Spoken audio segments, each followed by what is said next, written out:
Poster निकला hero. Your attention please. As the Cuban kid always said, here we meet once again.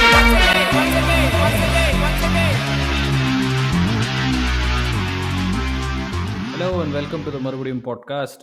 Today we're going to talk about yet another Kannada movie on the trot, the 2014 release Ulidavaru Kandante. The movie is directed by Rakshit Shetty and is a neo-noir crime drama anthology film. Rakshit plays one of the lead characters along with Kishore, Tara, Achyut Kumar and Rishabh Shetty playing the other important roles.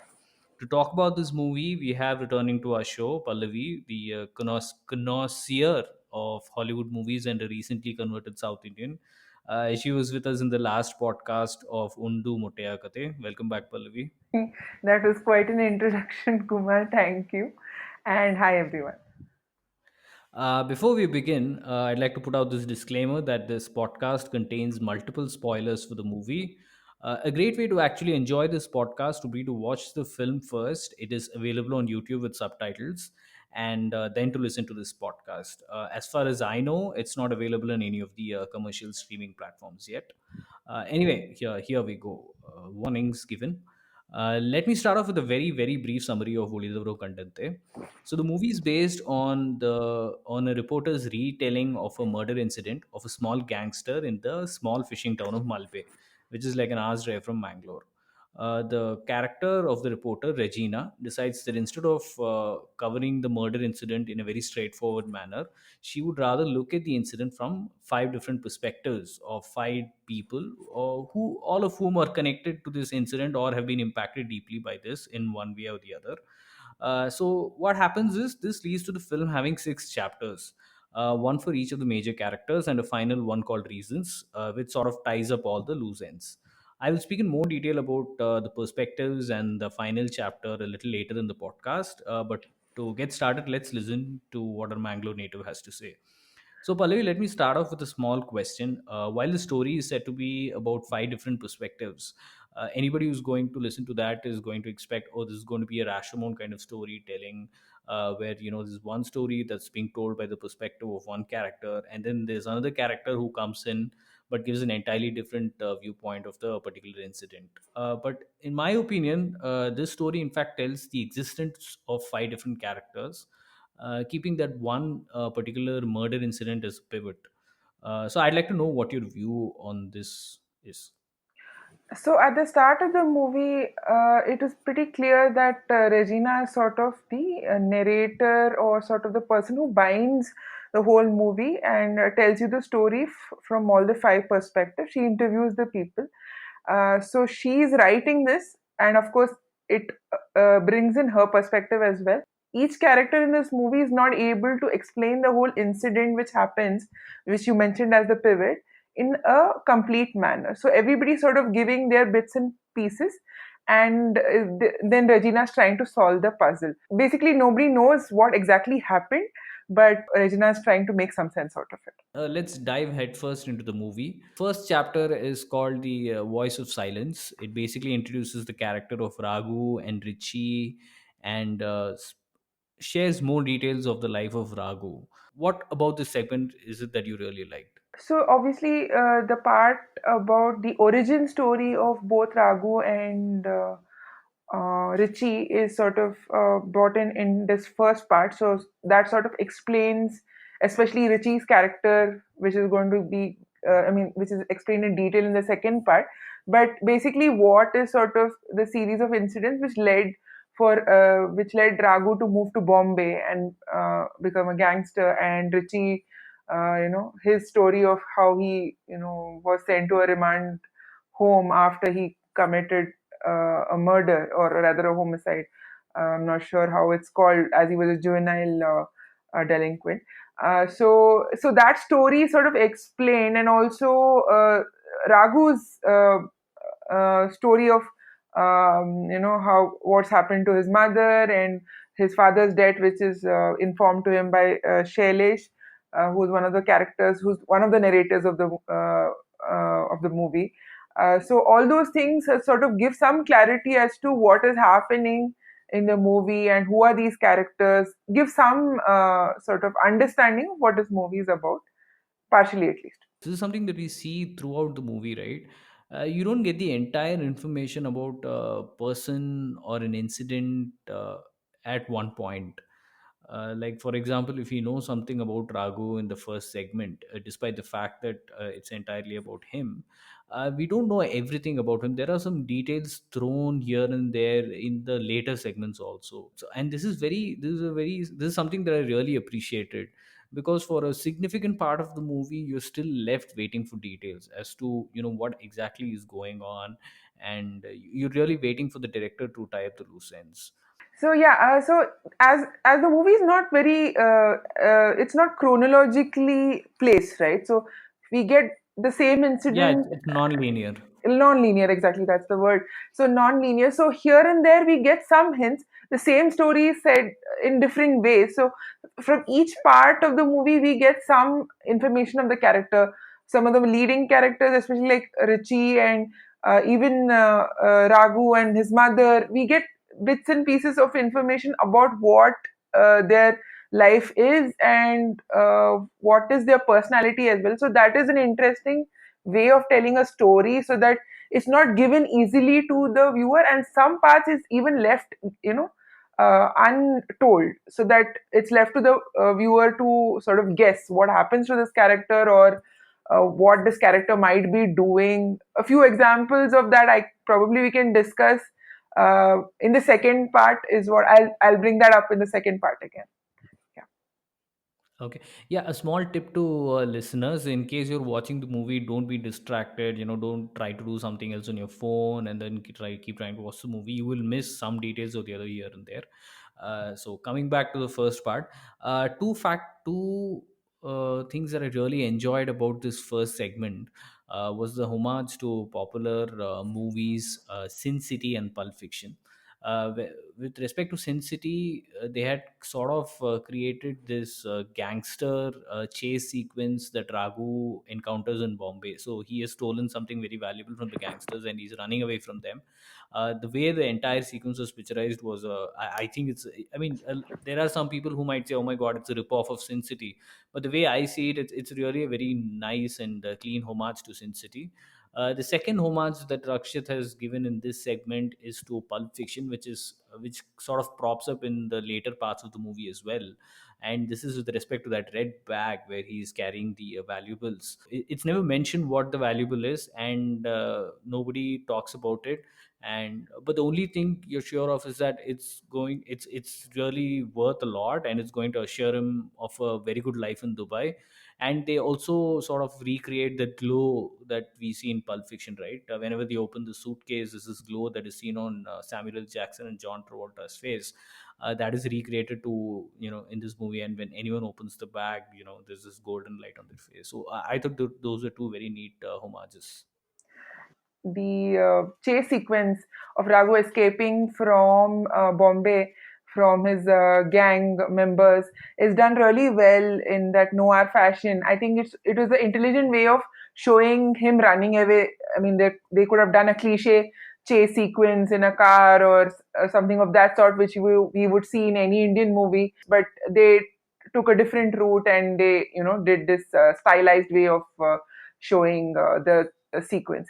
So the last time I spoke to you, you mentioned that segment number two, that is basically Richie, was your favorite segment. Do you want to talk about it since it's your favorite segment? I'm not going to interrupt or say anything now. I'll just let you do it.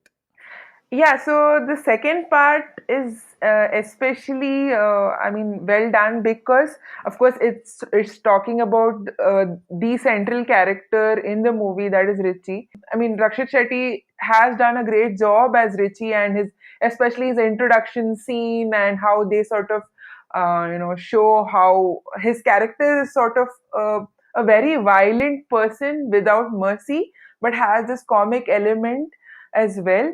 And also they bring in,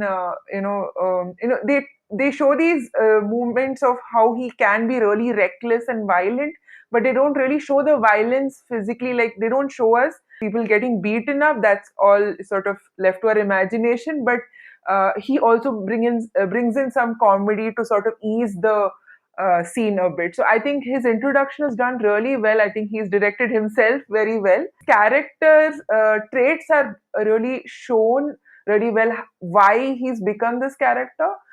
His violent streak starts from his childhood and is continued. But he has these moments of normalcy where he talks like any other guy. Yeah, so Rakshit plays one of these characters that a lot of mainstream heroes have done, I'm pretty sure, at different points in their careers. It's of this, an unemployed or, a sort of a ruffian who has a heart of gold, maybe. But I think the difference that he sort of brings to the character is that he's truly evil. I mean, yeah, of course, he's had like this trauma in his childhood, and where he's been sent to a remand home and all of that, which is like talked about in that segment. But I think the part that he really brought about well was that he is not a nice guy. Yeah, I mean, he brings like a certain kind of morbid humor whenever he's beating up somebody, and there's a segment where his father accuses him of breaking somebody's nose, and he says, "You know what? I didn't break that guy's nose." So he goes all over this town, all the way to meet that guy to break his nose to make sure that whatever his dad said was true. So yeah, that morbid sense of humor is there, but I thought it was a very good rendition. I mean, I really didn't like the character, which I think is definitive of the performance of Rakshit Shetty. And two other tributes that Rakshit has also given in this segment. So, where he's telling this story of the Cuban and the Mandia kid in the remand home. The Cuban kid's name is Antonio Montano, which is the character that Al Pacino played in Scarface. And the Mandia kid has a very, I think, a name that I'm not sure how many Mandya kids or any Mandya kid would have. The Mandya kid is named Vijay Deenanath Chauhan, which is the character that Amitabh Bachchan played in Agneepath. So yeah, I might just keep propping up these references that he has done throughout the movie. So please don't get annoyed with that. I think what Rakshit Shetty was trying to show is that he's a movie buff in real life and he wants to show that Richie is also a movie buff, maybe. Hey, I wanted to ask this thing. So there's a lot of curse words that are thrown around in this particular segments. Are they like native to Mangalore and the surrounding areas, or are those curse words used across Karnataka? And how many of those are you aware of? Yeah, these are definitely cuss words you would hear somebody from that region use. Some of them are across Karnataka, used across Karnataka, while some are very specific to that region uh, because the dialect is slightly different. So how many of these cuss words have you used in real life? I mean, I'm, I don't use too many Kannada cuss words, but I've at least heard them. so you use some. Uh, not really. You've not answered the question. I No, mean, actually, in I a way don't you use. answered. I don't In use a way, you Kannada answered it honestly, but I guess I might not get a specific answer to this particular question. True. Okay, so moving on, let's go to segment number three, fish curry. So this is my favorite segment, so maybe I'll talk a bit about it before coming to your opinion of, yeah, or before coming to what your views about this particular segment is. So fish curry is the segment which talks about Raghu's mother. In the movie, she's called Ratnaka. She sells fish in Malpe. I guess she collects fish from the fishermen and then sells it. She takes it inside the town of Malpe and sells it to the people there. Ratnaka is played by Tara, who I've seen in some early Tamil movies where she used to play, like in the 80s or late 80s, where she used to play usually the sister to the heroes, and some very minor characters. She So Tara has done a fantastic job of actually living that character. Whether she's talking to her fellow fisher women, if I can call them, if that's the right term, or whether she's making the fish curry. So the part that I absolutely loved about her performance was when she meets her son. So the thing is, the expressions that she'd given when she meets Raghu after so many years was very genuine and very Indian. I mean, in today's time and age, when a lot of these directors have grown up on Western movies, I mean, see the references they are giving to are like Scarface, Pulp Fiction, Quentin Tarantino, etc. I'm not sure if this is Rakshit Shetty's input or it's Tara's performance. The expressions and I mean, you could almost feel that her thoughts and feelings are Indian from the way that she reacts to seeing Raghu after so many years. I mean, she's seen her son last when he was like 12 years old, and now he's probably like 30 years old. How she immediately does not recognize him, but then when the revelation dawns on her, her reaction, and how she treats him after she brings him into the home, and the sort of desperation she shows when he says that I have to leave immediately. She's like, you've come after so many years, how don't, please don't talk about leaving. And finally, the sequence where she is waiting for her son and he never turns up, but finally she takes the plate, and she sort of comes to the realization that okay, this fellow is not going to come back, and sits dejectedly at her I guess at her door. I thought that was her entire sequence was fantastic. She really lived the role. What I want to emphasize is that this scene could have been the scene where she sees her son after many years, could be done very melodramatically according to Indian movie standards, where such here her expression sort of conveys the emotion perfectly, and her emotion of from shock to say happiness was done in such a manner that, I mean, anybody in the same situation in real life would have probably done the same thing. And of course, the last part, even I noticed that she continues, she, I guess she's so hardened by her circumstances in life, where her only son ran away when he was really young, and her husband passed away a few years back. So now she's alone, and I think she's accepted her life as it is. So she's come to, even though she realizes that her son will probably not come back, she doesn't break down, and she decides to continue with her life. I think that's like a really great observation.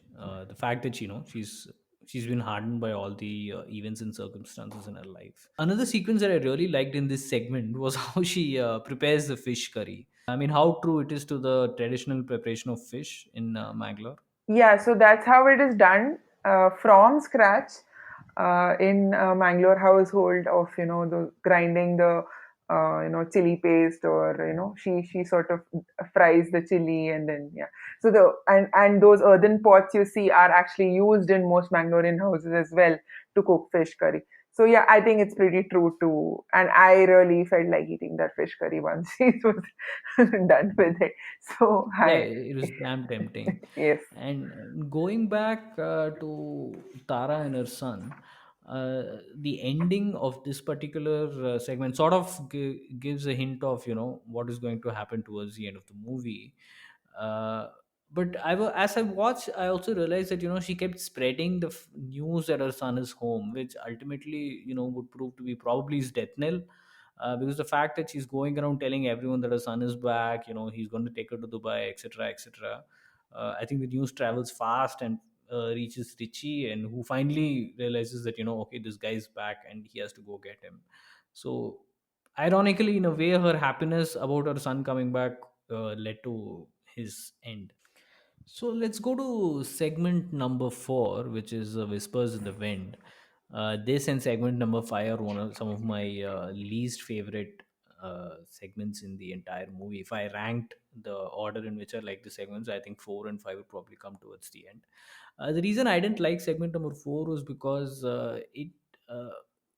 I mean, we've seen like a very neo-noir presentation, a kind of a storytelling till that point in the movie, and the romance track of Kishore was is very melodramatic, and it almost seemed to cater to a very low, the low denominator. Especially the way they had picturized his romance.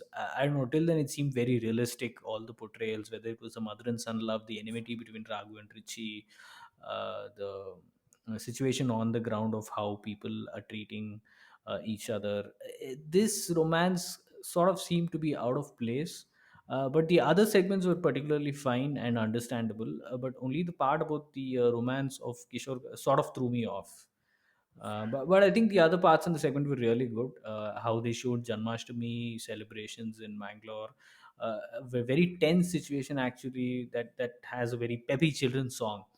I think Paper Paper Medicine Paper, which it's a very peppy children's song. They're celebrating Janmashtami, but the background is actually very tense, where the hero, not hero exactly, where Kishore is going around looking for something. Or hey, hang on, does Medicine Paper come in this segment or the next one? Yeah, it comes in segment 4. It comes in segment 4, right? Yeah. Yeah, so that sort of a contrast was very good, but somehow this depiction of the romance put me off this entire segment. I mean, your views, what do you think? So, see, I think primarily, of course, there should be some in most like most Indian movies, there would be at least one love story, shown in some or the other way. But here, there's the since the main protagonists of the movies are not having any particular love stories except for Richie's, slight sort of kind of. Flirtation with Regina, but no other character really has a hardcore love story. Maybe they wanted to bring in one love story, of course, and I think the primary reason it was brought in is to sort of link the characters of Munna and Balu. Balu we have not talked about yet, so Balu is another pivotal character in the movie who sort of in the sort of defines how the movie ends. So I think it was primarily to link those two characters. The character of Balu's sister, who's Munna's romantic interest, is brought in, and of course, it also leads to a few good songs. I think chapter 4 has two good songs. One is the one you mentioned, with the kids, and the second one is where Munna is chasing the fisherwoman. So that is also a very melodious song and very well written, though, I mean, it was a little excessive for a movie like this. I mean, we can't get through segment 4 without talking about democracy. Yes, so I think democracy is introduced in section 2, where the same scene where Richie is buying beer I mean, asking him to get beer for him. And that same scene is shown in two ways, one in chapter 2 and one in chapter 4. But of course, democracy gets a little more meat in chapter 4. The child actor who's played this has done an incredible job. He's a really endearing character who's, of course, since he's already almost an adult, in because he's fending for himself. He's an adult in a way, but he does have these childish attributes of, for example, when he asks Richie for his Ray-Ban sunglasses, and again he asks Munna for the same in another chapter. So he has these still has these childish traits, which is very endearing. Yeah, that segment was very cute. So initially, I felt bad for him when they refuse, but then seeing the kind of mouth this fellow has on him, I felt that it's good Yes. that they don't give him the glass. Yeah, he pretty much bosses around Munna everywhere. So, Yeah, speaking about him bossing around Munna, I want to ask you this about so Munna in the movie is from Mandya, and everybody in the Malpe region, acts as if there's like this huge bridge in culture between Malpe and Mandya, and they keep making fun of Munna either for his language or for how he refers to things. So what's this thing about? yeah, so see, there's always a friendly rivalry between different regions in the same state. So it's nothing really deep rooted, mostly like the way because there's a difference in the language. There's a scene where Rakshit Shetty is making fun of how he speaks. I really don't understand what he says half of the time, is what he says in Kannada. So yeah, so basically there's a joke about the way he speaks, because the dialect is different in Mandya and Mangalore. I mean, sorry, in the Malpe, Udupi, Mangalore region, Dakshina Kannada region, and Mandya is more of the sort of slightly more on the northern part of Karnataka, the farming belt of Karnataka. So the language is slightly different there. So he's the only one from Mandya that he doesn't really have any support as well. So I think sort of he gets ridiculed for that. The second reason he gets ridiculed is that I think his love story is sort of famous in the whole town. That's why Rakshit Shetty refers to him in Kannada. I mean, the loosely translated as lover boy in English. So yeah, I think he's pretty much famous for doing, chasing that fisherwoman. So now let's go to segment 5, that is Ka. This is a segment that really tested my patience. See, the reason being, after watching 4 segments, I was really ready for tying up some of the loose ends. But this segment like really starts a new story. I mean, yeah, it does bring back connection to the earlier 4 segments, but it literally starts a new story where it brings about the origin of the valuable item that is in the red bag. And that was really very difficult to wait. I mean, for the first 4 segments I was really patient. I know that there's a lot going on and the director is tying up all the loose ends, but this was very difficult to watch. There are some unbelievable things that happen here. There's a crow that appears in the middle of the sea and follows Achyut Kumar all the way from there till his house, and it haunts him. And he's sort of obsessed with both the crow and the fact that whatever valuable he has found is supposed to be cursed. He calls it shani, etc., etc. Yeah, it has all the dark and morbid humor, but I found it to be really taxing. I don't know. What do you think? Yeah, it was a little stretched. I think they could have summarized what exactly is happening. I think the same aspect of the crow chasing him was like re-emphasized again and again. See, I can understand they're trying to drive the point that he was literally driven mad by this crow chasing him, and also the impact of this object is being, emphasized further. That whoever gets comes into possession of it sort of is bound to get bad luck. So I understand that aspect, but yeah, they could have sort of shortened the segment, and maybe because there was nothing else in this segment except that whole that valuable object and the crow part. I think the interest level sort of dips after a while when it gets repetitive. There is one thing which sort of separates this from other parts of the movie is that this you also mentioned it, that there's a supernatural element of this crow coming in and chasing, and so yeah, so there is a difference in the storytelling style here. That Yeah, I mean, in a way, if you look at it, right, there are like 5 different movies. I mean, sort of storytelling and the filmmaking almost seems very distinct in the 5 phases. Like the first one is very noir, and the second one, I thought the second part was very, very Quentin Tarantino like. Though that flavor is retained throughout the movie, the second part really had the Tarantino flavor. The third part was very Indian. The fourth part, I don't know, it was very South Indian. I don't know, maybe with all that guy, sort of dreaming behind the girl, that sort of romance. The fifth part had a lot of supernatural elements in that kind of an. I think that's a great observation. yeah, so Yeah, the but second part of the movie was Quentin Tarantino without actual blood, so that was good. yeah. So and pop culture reference alert. In this in segment number 5, Achyut Kumar's character Balu, right? Yes. He shows, I think, Munna the name of the seller to whom he intends to sell that valuable item, and the name is Marcellus Wallace, who is actually sort of the mob boss in Pulp Fiction and the original owner of the valuable, for whom Samuel L. Jackson and John Travolta are tracking the suitcase in that particular. Anything else do you think we missed in this particular segment? No, I think you've covered everything.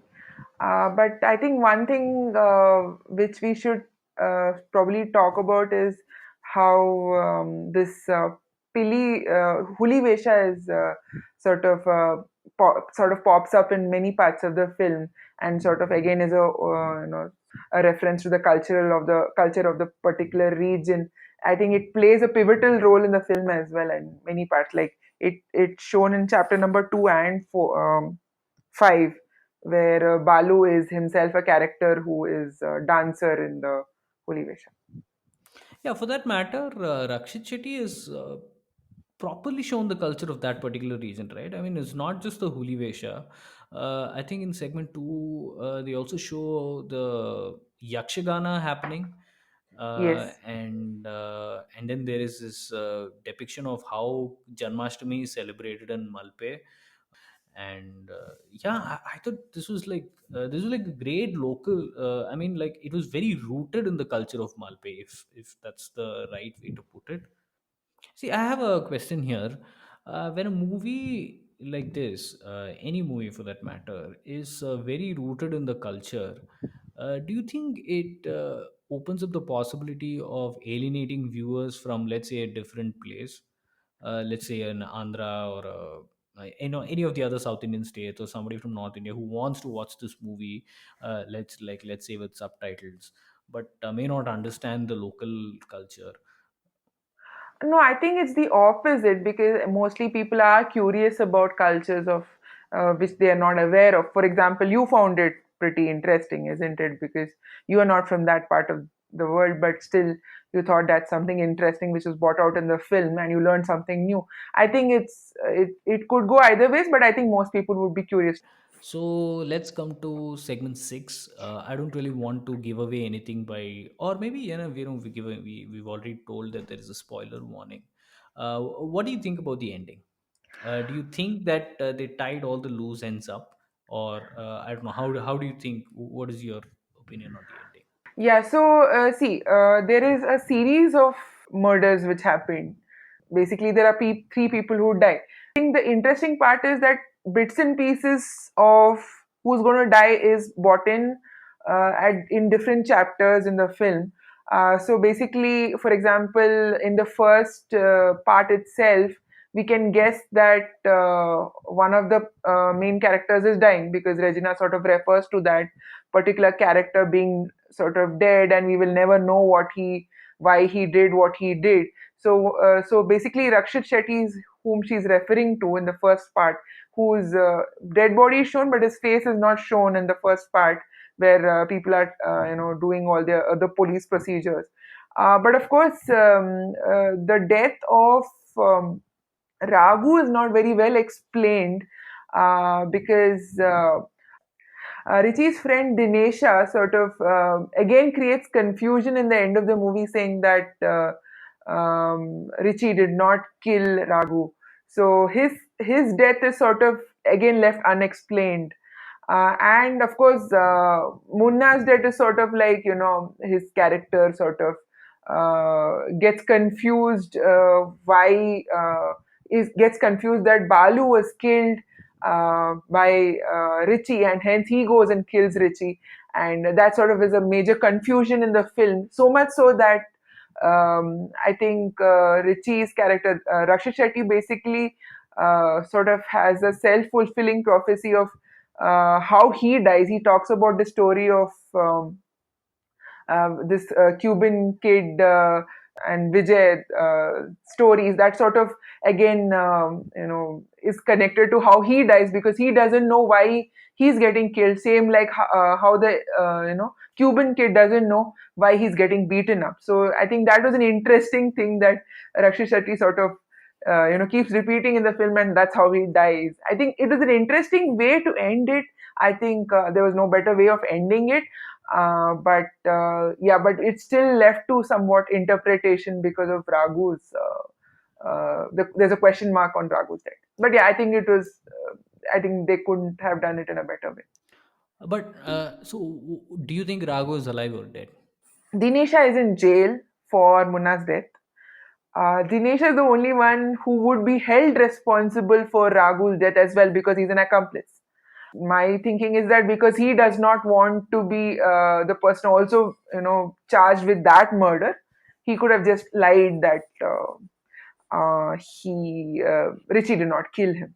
So at least he's spared of one of these accusations. So that is, I mean, that's the only way I can sort of explain because it is clearly shown that Raghu is dead.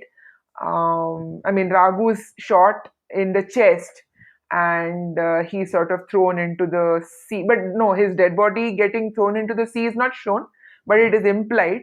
And I don't see any reason for Richie to spare him as well because from the movie it's very well established that Richie is a very cruel person, and among all the people he would pardon, I think Raghu would be the last person because he actually wronged him in his childhood.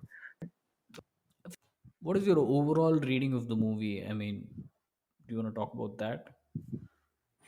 Yes, there are. the non-linear style of movie storytelling was very interesting. For example, I mean, in terms of how the movie is sort of shot as well, that's something which is striking because the same sequence of events is shot from two camera angles to explain two different perspectives. So that I found is very interesting, and I've not seen that very often, or almost not in most movies. So that's something I found like which is slightly different. It was very simple. I mean, I think. I mean, the story itself, I mean, the scene itself is very simple, but it's shot in two ways to create some kind of interest. And of course, the music was nice, and the way it was directed by Rakshit Shetty. I think it would be a very difficult movie to direct because there's so many different storytelling styles, and like we discussed already, that each part of the movie is a different movie in itself in its styling. So I think it would be interesting for the director to shoot it, and it is a complicated story, and to not to ensure that the audience does not get so confused that they don't find it interesting is also very important. I mean, so that the interest is kept alive in the movie. So I think it was a difficult movie to write. I'm sure it was very difficult, and the screenplay and the direction has totally justified the writing. I think it's the kudos to the team to I think it was quite path breaking. I mean, in Kannada movie, So, for my closing thoughts, I'll pick up on 2 points that you mentioned. One is that this is a rather difficult movie to write and to make, and this was Rakshit Shetty's debut. The fact that he took up this challenging assignment and he pulled it off is really appreciable. The second point I wanted to talk about was that not a lot of people talk about Ulidavaru Kandante. When they speak about the new age Kannada cinema movies that have made their mark, somehow I don't see a mention of Ulidavaru Kandante. I think overall it's a very well made film. It deserves a lot more recognition than it already has. I wouldn't call it a fantastic film, primarily because of the slow pacing towards the end. Maybe they could have even abandoned one entire segment to have made it a lot more tighter. The homages were really nice without looking like a ripoff. Or it's a must watch for anybody who wants to experience what new age Kannada cinema is. Okay, so this was a great discussion. Thanks a lot for joining us on the podcast, Pallavi. thank you for inviting me again. Thank you everyone for listening in. If you like this podcast, you can like and share this episode through the Anchor FM app. Subscribe to the Marubudiyam channel on Anchor FM for regular updates on interesting movie discussions. Till we come back with the next movie, have fun. Bye.